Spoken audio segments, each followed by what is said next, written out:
नमस्कार, मेरा नाम प्रेमा है। स्वागत है आप लोगों का मेरे चैनल पर और आप लोग सुन रहे हैं हॉरर पॉडकास्ट मेरे साथ। आज की कहानी का नाम है भूतों का शहर। चारी शहर में रात के करीब 1:30 बजे थे। बाहर धीरे धीरे बारिश शुरू हुई थी। अचानक की एक घर का दरवाज़ा धीरे धीरे खुलने लगा। उससे राजेश अपना मुंह बाहर कर आसपास देखने लगा। वह काफ़ी डरा हुआ था। उसके माथे से पसीना बह रहा था। उसके हाथ में छोटा सा बैग था। ऐसा लग रहा था मानो वह किसी से डर रहा हो। उसने आसपास एक और नज़र घुमाई और वह धीरे से घर के बाहर निकला। वह धीरे धीरे रोड पर चलने लगा। उसका शरीर डर के मारे ठिठुर रहा था। आसपास के घरों को घूर रहा था। वो उस जगह से जल्दी निकल जाना चाहता था। वो कुछ ही दूरी वहाँ से चला, तभी उसके आसपास से अजीब आवाज़ें आने लगी, जैसे कि वह कोई रो रहा हो, कोई चिल्ला रहा हो, कोई मदद मांग रहा हो। बड़ी ही भयंकर आवाज़ें थीं। यह आवाज़ों को सुन वह डर गया। अचानक ही आसपास में एक बिजली चमक उठी और आवाज़ें और भी ज़्यादा बढ़ने लगीं। राजेश के कानों को चीरने लगीं। राजेश ने अपने कानों पर हाथ रख लिया ताकि आवाज़ सुनाई ना दे। वह आवाज़ें अभी भी नहीं रुक रही थी कि तभी उसने देखा कि आसपास के घरों में से लाल चमकती डरावनी आंखें उसे घूर रही हैं और भयंकर तरीके से चिल्ला रही थीं, यहाँ आओ, यहाँ आओ। राजेश तेजी से वहाँ से भागने लगा और वह जहाँ भी जा रहा था वहाँ सभी घरों में उसे आवाज़ें सुनाई दे रही थीं। ऐसा लग रहा था मानो कई सारी आत्माएं उसे बुला रही हों। वो बड़ी तेज़ी से भाग रहा था, पर वह काफ़ी थक चुका था। उसे पता नहीं लग रहा था कि वह कहाँ जाए कि तभी एक बड़ी बिजली चमकी। उसके आसपास कई सारी आत्माएं खड़ी थीं। वो सभी आत्माएं गुस्से से लाल चमकती आंखों से उसे घूरे जा रही थीं। वह काफ़ी गुस्से में लग रही थीं। उनके शरीर से रक्त बह रहा था। शरीर जला हुआ नज़र आ रहा था। उन आत्माओं में छोटे बच्चे भी थे जिनकी आंखें नहीं थीं और एक हाथ कटे हुए थे। उनमें काफ़ी सारी चुड़ैल औरतें भी थीं जिनके बाल उनके चेहरे पर आकर ढक रहे थे और उनके पैर उल्टे थे और गर्दन से खून बह रहा था। उन आत्माओं में काफ़ी सारे प्रेत पुरुष थे। उनका चेहरा आधा कटा हुआ था और उसमें रक्त से बह रहा था। वह सभी आत्माएं काफ़ी डरावनी थीं और वह सभी एक साथ गुस्से से चिल्लाने लगीं, यहाँ आओ, यहाँ आओ। और तभी सभी चारों तरफ से घिरे उसे आगे बढ़ने लगे। राजेश डर से कांपने लगा। उसकी मौत उसे सामने नजर आने लगी।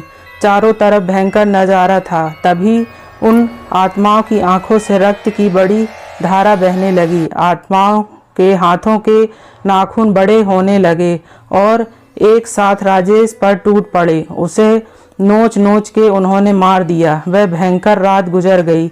अगली सुबह नव्य शहर में होम गहरी नींद में था कि अचानक की उस पर पानी गिर पड़ा। वह हड़बड़ाकर उठ खड़ा हुआ।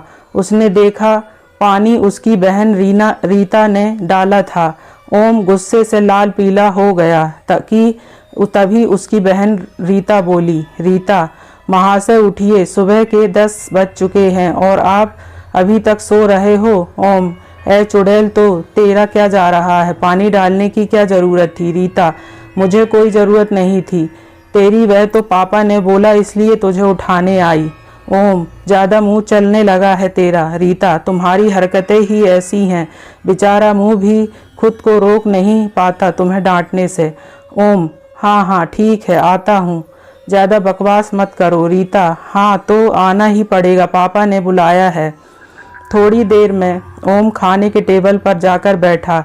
उसके पापा न्यूज़पेपर पढ़ रहे थे। उसके पापा ने उसकी तरफ देखा और कहा, पापा, तो राजकुमार जी उठ गए आप? ओम, हाँ पापा, थोड़ी देर हो गई थी रात को सोने में। पापा, क्यों? किसी लड़की के चक्कर में पड़े हो क्या जो आजकल रात को सोने में देर हो जाती है? रीता, अरे नहीं पापा, आपको लगता है कि शैतान को कोई लड़की भाव भी देगी? इतना ही भी खराब चॉइस नहीं है लड़कियों का। ओम ने गुस्से से उसकी ओर घूरा और कहा, ओम, एक बार मेरी सरकारी नौकरी लगने दो, फिर देखो कैसी कैसी लड़कियां मुझे भाव देंगी। रीता, हाँ वह तो भगवान जाने कि तुम सरकारी नौकरी लगेगी या कमाकर घर में लाओगे।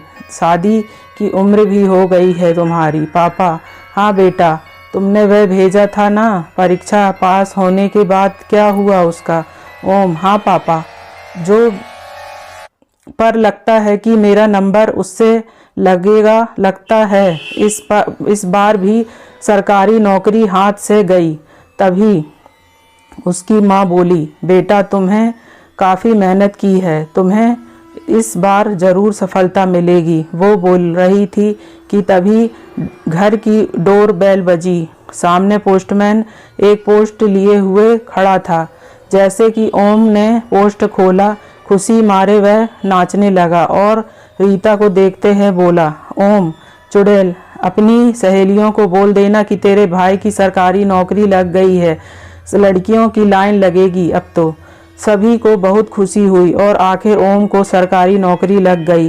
पर ओम को यकीन नहीं हो रहा था कि आखिरकार उसे सरकारी नौकरी कैसे लग गई। उसका नंबर तो पीछे था और सरकारी पद काफ़ी कम थे, पर भगवान की कृपा देखो उसके यह नौकरी लग गई थी। उसकी जिस नौकरी शहर में लगी थी, शहर का नाम था चारी। अगली सुबह वह ट्रेन से चारी शहर के लिए निकला। वहाँ एक सरकारी कार्यालय में उसे नौकरी मिल चुकी थी। वह काफ़ी खुश था, उसके सारे सपने पूरे होने लगे।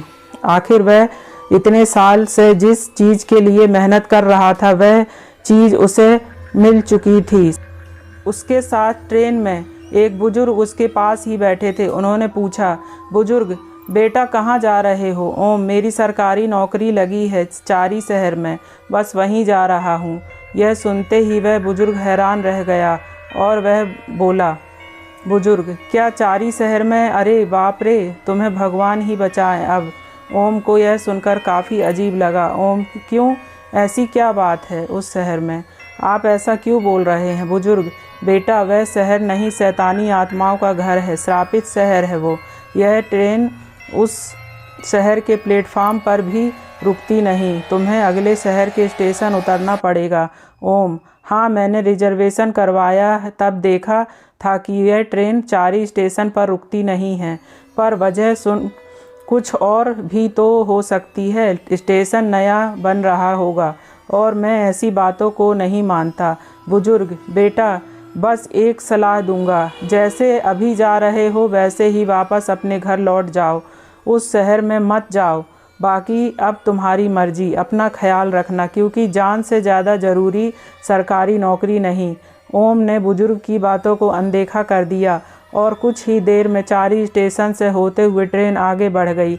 ओम देखा कि स्टेशन पूरा वीरान पड़ा हुआ है, वहाँ कोई भी नहीं था और आगे बढ़कर उसके अगले रत्नमाला स्टेशन पर पहुंच गई और हाथों में बैग लिए हुए ओम उस ट्रेन से नीचे उतरा। कौन है वो भयंकर आत्माएं, क्यों उन्होंने राजेश को मारा, क्या सच्चाई है चारी शहर की, क्या ओम की मुसीबतें बढ़ने वाली हैं। इस कहानी का अगला भाग जल्द आएगा, आपको समीक्षा ज़रूर दें और आगे का भाग प्रकाशित हुए ये आपको पता चले, इसलिए मुझे ज़रूर फॉलो कर दें। धन्यवाद।